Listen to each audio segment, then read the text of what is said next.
So, as a PC gamer, I hear a lot from console dudes about all the games that I allegedly don't buy. I know you guys have all heard it, you guys have all seen the discourse. PC gamers just pirate all the games. PC gamers don't actually buy any games, all they do is pirate. And when they do buy games, they're on sale. They buy them for like $1 on Steam sales, so there's no point in releasing games on Steam. Never mind the Steam charts showing all the people buying and owning and playing these games. PC gamers don't buy games, or at least don't buy them as much as console gamers do. And as a PC gamer of about 7 years now, I always knew this was bogus. Everyone knows it's bogus. Can you tell it's the first minute of the video and I can't swear yet because I'm using words like bogus? But imagine my shock, dear viewer, the other day when a report came out from Capcom themselves that confirmed that the PC is now their #1 buying base. Capcom, one of the biggest publishers in the AAA gaming sphere, and a company that I've given a decent amount of spit to. I don't know if we're past 1 minute yet, but I've given them a whole lot of spit.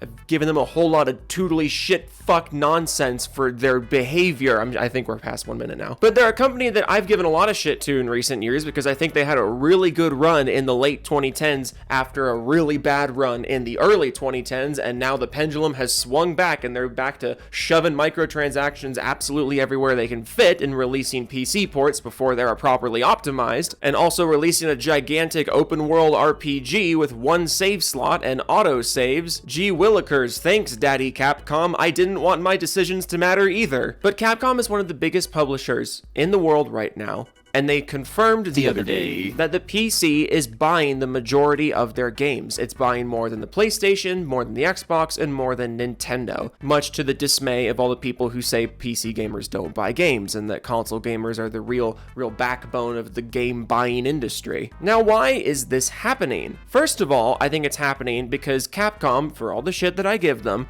they make generally fantastic PC ports. I'm still blown away at how well DMC5 runs on PC. I played through DMC5 earlier this year, and on ultra settings, I was getting like 250 FPS. That game is ridiculous. The amount of shit on screen and the amount of detail in that game, 1440p max settings, I was getting like 250 FPS. That is nonsense in the best way. I mean, the Resident Evil remakes as well. RE2 runs phenomenally. RE4 runs phenomenally. RE3, I would rather not talk about just on principle. But this is a company that technically knows what they're doing, de novo integration aside, and a company that generally respects the PC consumer, at least on the same level as a console consumer. It's not perfect. They're still buying into the delusion that de novo makes the experience better, but I digress. But the reason I want to talk about this is because the PC gaming space is absolutely massive, and I think there are a lot of issues with the way the AAA gaming sphere, or at least the AAA multi-platform publishing sphere, treats the PC as a platform that holds it back from its true potential, or at least holds it back from putting up the numbers that would reflect the fact that it is the biggest multi-platform gaming platform. There are so many more PC gamers than console gamers, it's not even close, but you usually don't see reports about multi-platform publishers putting up the kind of PC sales numbers that would reflect that, and I think that has a lot to do with the way that AAA publishers handle their PC ports. And the reason I prefaced the video like this and kind of glossed over the things that Capcom does wrong is because at the end of the day, Capcom is doing AAA PC ports way better than most other AAA publishers are. And to prove my point, I want to focus in on Sony and Ubisoft,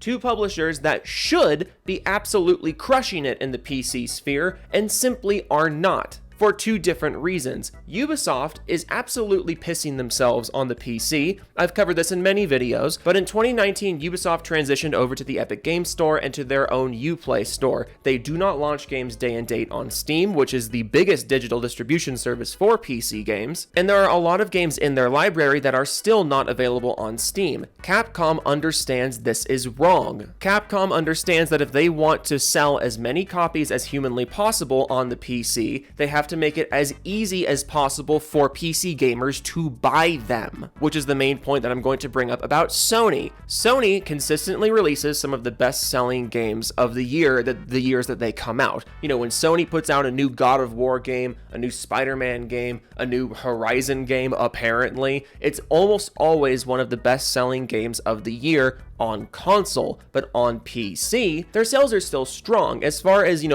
delayed PC ports go, Sony games do sell pretty well on the PC, but when you compare launch numbers of PC ports to the launch numbers of console ports, there's a very obvious drop-off, and that largely has to do with the fact that Sony does not launch day and date on PC, while Capcom does. Granted, Capcom is not also trying to sell you a hardware ecosystem or a console, they are simply trying to sell games. But the point I'm trying to make here, and the picture I'm trying to paint with my hands, is the fact that when you treat the PC platform with respect, and when you treat this platform basically just as another market in addition to your console market, and you don't do the weird thing where we act like these are two entirely different worlds and they have to be treated completely differently. When you just approach your PC sales the way that you approach your console sales, which is releasing a complete and as optimized as you can, Capcom's starting to throw that part out on both console and PC, but you get the point that I'm making. You release the game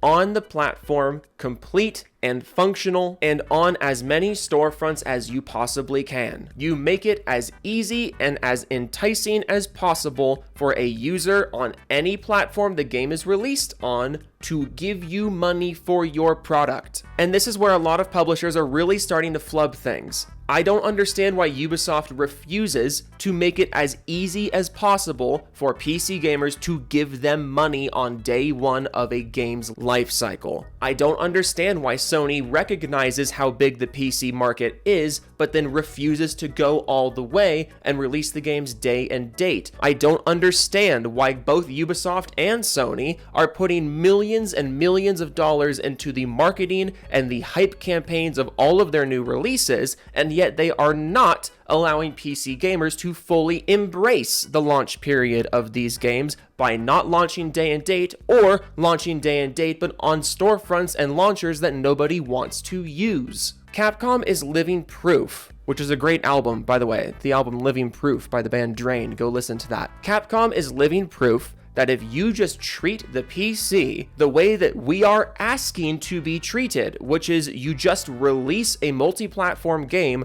on the storefronts that we want to use, let us pick which storefront we're buying from, and we'll give you money for it. We're really not asking much. Release games day and date on PC on the storefronts we want to use, and millions of us will give you money. Capcom is living proof that this strategy works, and I am now all the more baffled as to why other publishers aren't doing the same. I really don't feel like it's hard to do this. And on one hand, you could say that other publishers are starting to follow suit. Ubisoft is starting to launch games on Steam. Sony is starting to shorten the gap between PlayStation and PC releases. But I flash this image on screen and ask you, why are you just starting to embrace this? There is nothing stopping you from fully embracing it right now. There is absolutely nothing stopping you from launching on Steam and getting these numbers as well. I would love to know the breakdown between console and PC for other publishers, and I'm honestly amazed that Capcom published these. These usually aren't numbers that get just openly published like this. The gaming industry has gotten kind of cagey with platform breakdowns and sales distributions like this. But it makes me all the more interested to know what the numbers are like for other companies. I want to know what Activision's breakdown is. I want to know what Bandai Namco's breakdown is. And I kind of have a gut feeling that more companies are going to start embracing the PC after this report. Maybe not vocally, but in action, I would say, is more likely than vocally. It's pretty rare for a company to come out and say, hey, by the way, that shit we were doing didn't work, so we're gonna fix it up. They usually just quietly fix it up and then announce a new sequel and sweep it all under the rug. But I would absolutely love to see the breakdown of PC to console sales on other platforms. And I would absolutely love to see other publishers take a cue from Capcom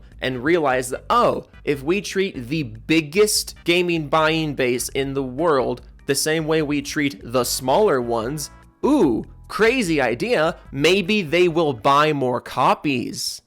This is not difficult. Toodles.